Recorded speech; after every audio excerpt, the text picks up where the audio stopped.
Okay, everyone, Celtic are through to the last 16 of the Scottish Cup. It wasn't particularly easy against Kilmarnock, but we got the job done. We're discussing that today. Stevie, it looks pretty wintry where you are at Celtic Park. We've had some technical issues that the viewers don't need to know about, but we've made it. How are you?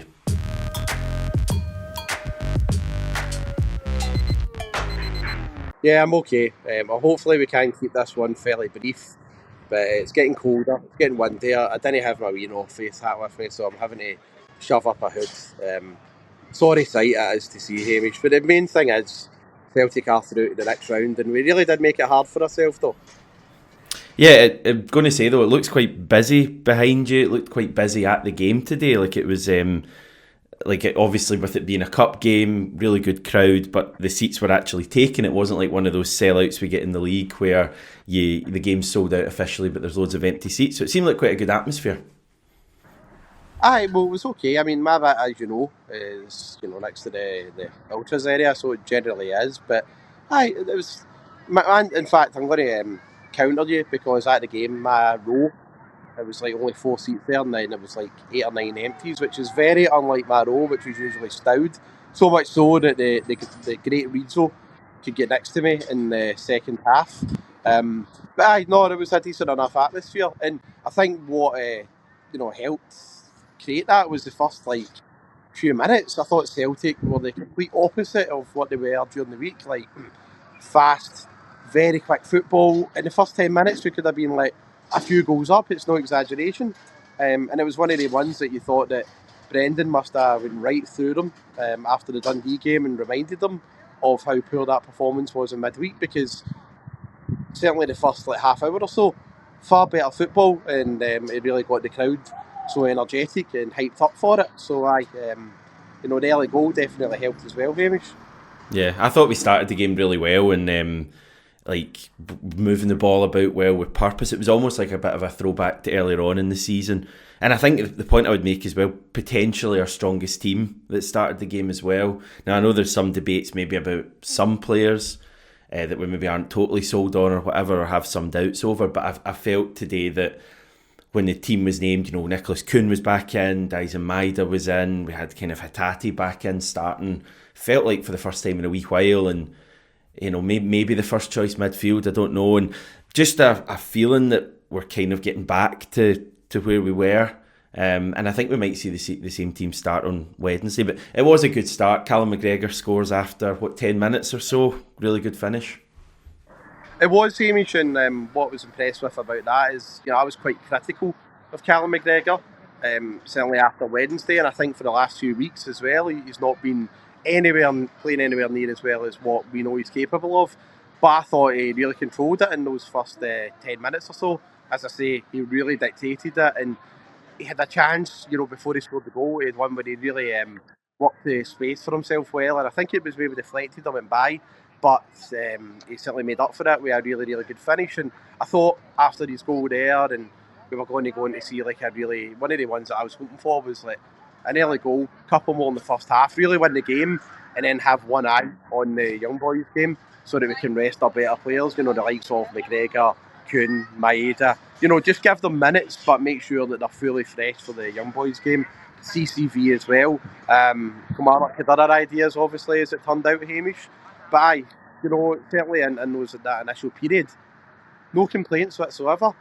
But yeah, my big concern was, I said to you during the week after Dundee, what this Celtic side seemed to do is when we miss really, really good chances, it gives other sides a lift.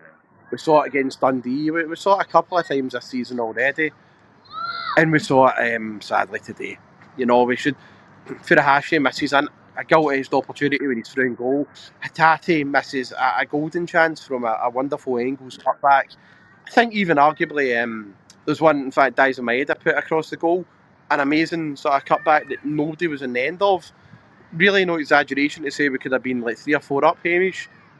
And then out of nothing, Kilmarnock get a goal. But I'd say worse than the fact that Kilmarnock scoring and getting that equaliser was the loss of control from maybe 35 minutes till their goal.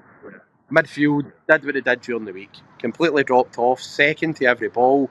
defence were unsettled. And while I'm not saying it was total panic stations, there was a real concern that crept into the fact that we didn't put them to bed, and you can tell they got a lift from it. And the goal that they scored again, I've not seen the ultra viewed replays and everything. I've still got to go home and watch them.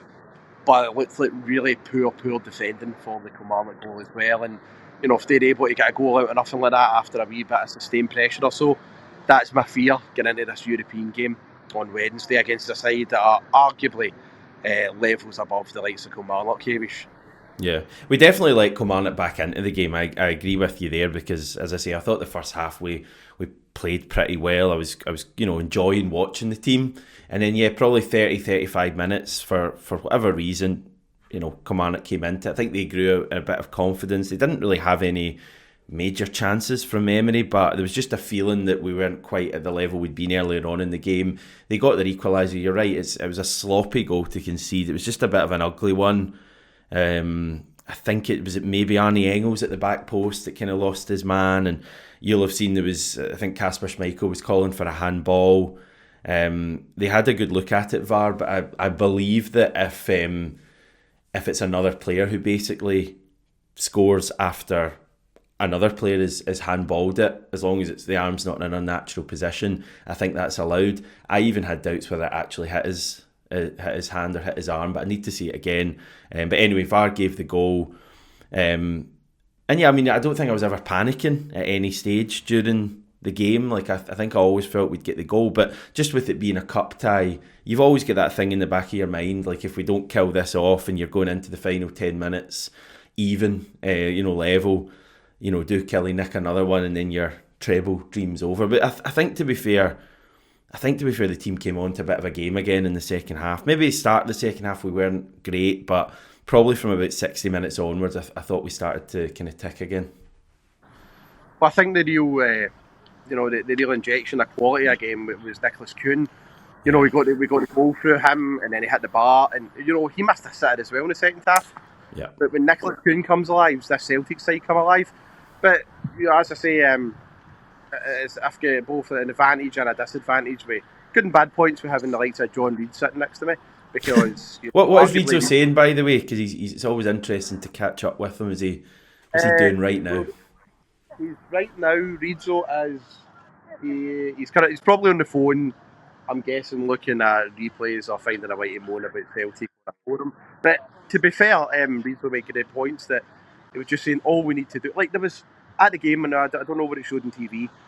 Midfield, especially Hamish, the massive gaps that Kilmarnock were sort of leaving, and we could exploit it so easy. But there was a period where all we just kept doing was blooting it long out to the wings, that playing right through Kelly with a bit of pace, and that's what gave us our best chances in the second half. Couldn't live with it, and that's what is so frustrating about a Celtic side, because if you play a couple of quick passes first time, none of this stuff at the back.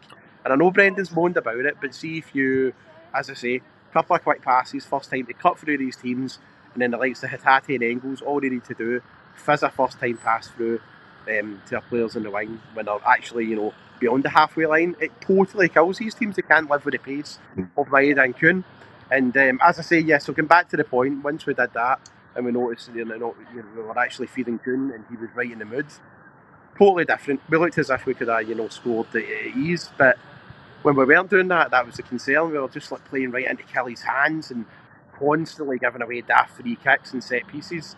I never felt at any point, though, did I feel like Kelly were going to get a second. I always felt we were more likely to score. But at the same time, just sort of playing at their level was so frustrating, because we are such a better team, and we showed it in the second half, certainly in glimpses and in periods, that when we play our football, they couldn't live with us, and it's actually very easy on the eye.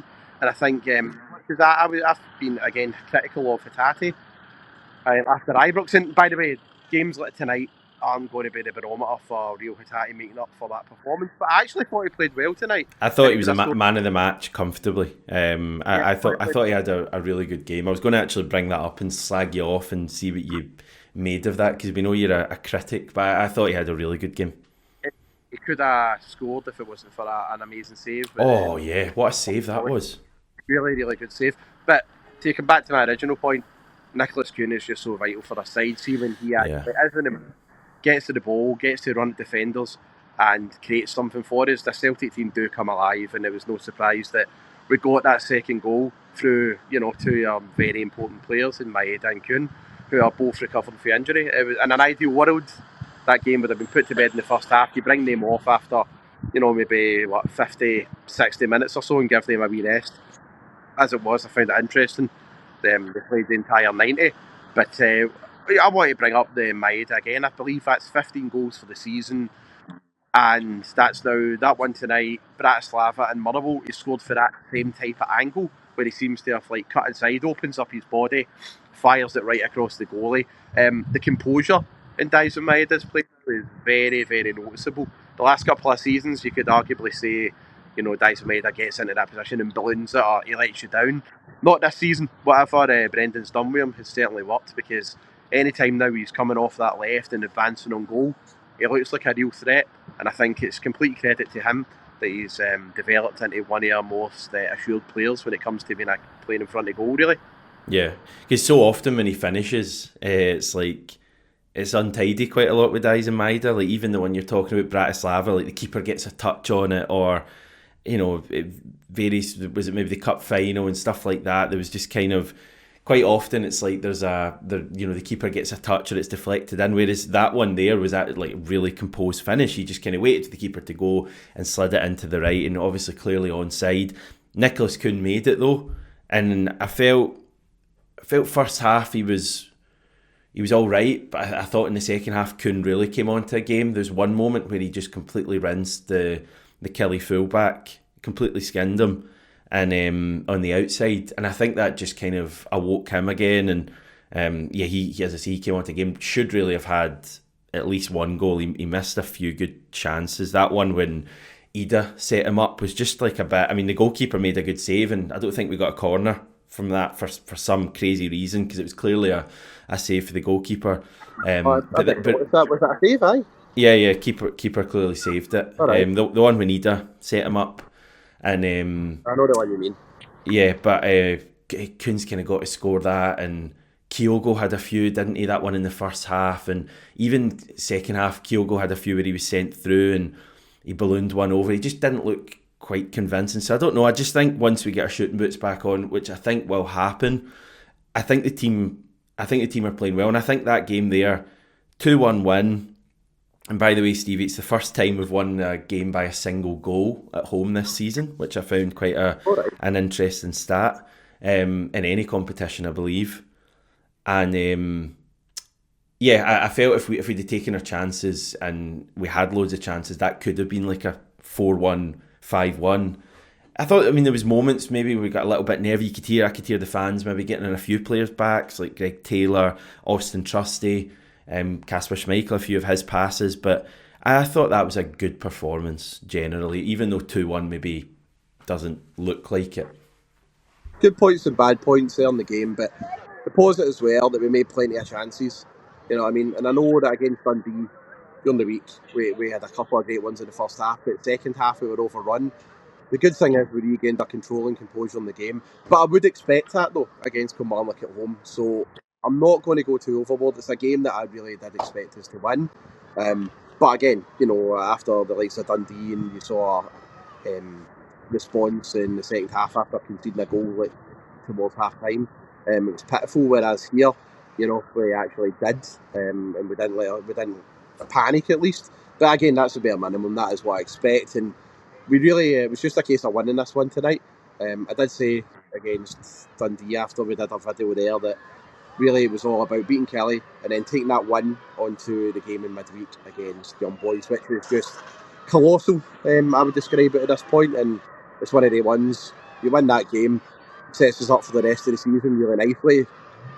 If we don't, then of course I know we've got the Scottish Cup to play for, but I think Celtic fans really want to see us in a two-legged playoff game in February. I don't claim to ever speak for all Celtic fans, that, never will, but I would like to think that the consensus among the fans is that's something that we're all desperate to see. It'll be a really exciting stage of the season, especially when the league is essentially wrapped up, I would say, Hamish. And let's move on to Wednesday. Hopefully we can get that win. It's going to be absolutely huge. But it was still nice to get a win the day, obviously, in the Scottish Cup. It was a good reaction.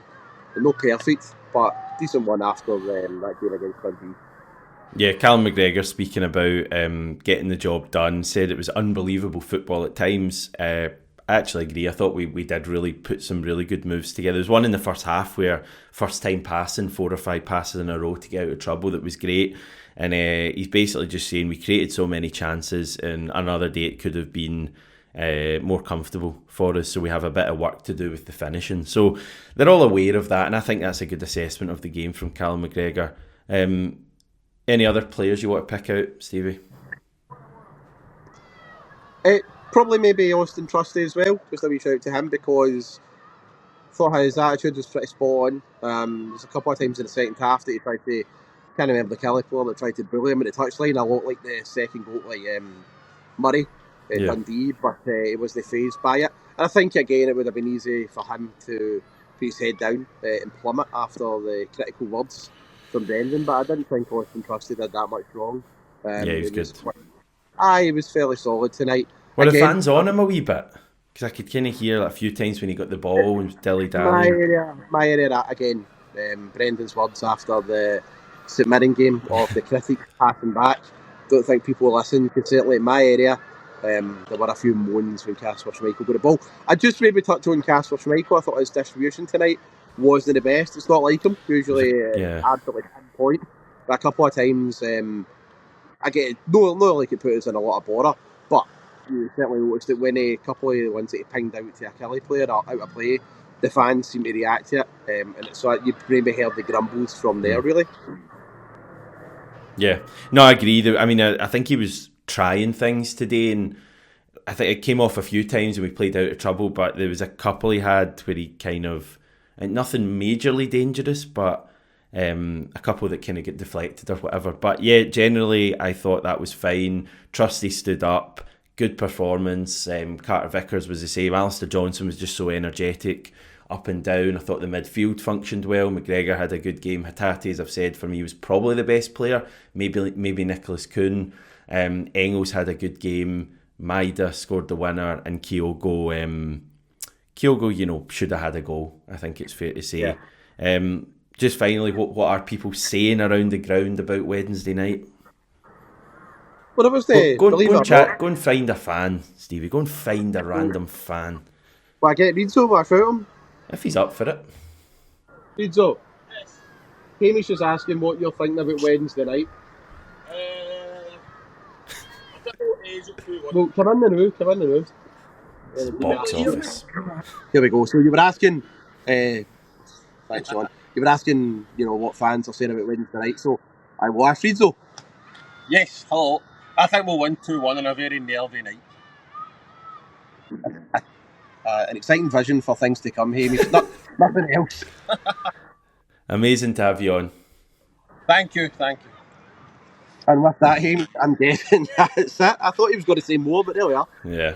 Right, final comment, Stephen, then I'll let you go, mate, because I appreciate you coming on. No worries. My hand is freezing right against this railing. Well, I'm sunburnt, mate, again, so it just shows what life is like for the two of us. Do you know what? Everything was good. Enjoyed this up until the last couple of minutes there with Reidzo. I don't know how to describe that, mate. So I've now got to go and head into the city centre with him. Not drinking, of course, and managed to refrain from the bevy because I'm sticking to this dry January. Woke nonsense, yes, but still, I'm sticking to it. So I better go and get him in because he has nicely waited with me until I did. Yeah, listen, I appreciate you and Reidzo hanging on. I know it's cold and it's much appreciated that you're chatting to me. Job done for Celtic through the last 16 of the Cup. I believe the draw is on Monday night after the Dundee derby. Obviously, we'll chat more tomorrow, Monday morning, start to look ahead to Young Boys and go through all your comments. Thanks everyone for watching. Catch you all soon.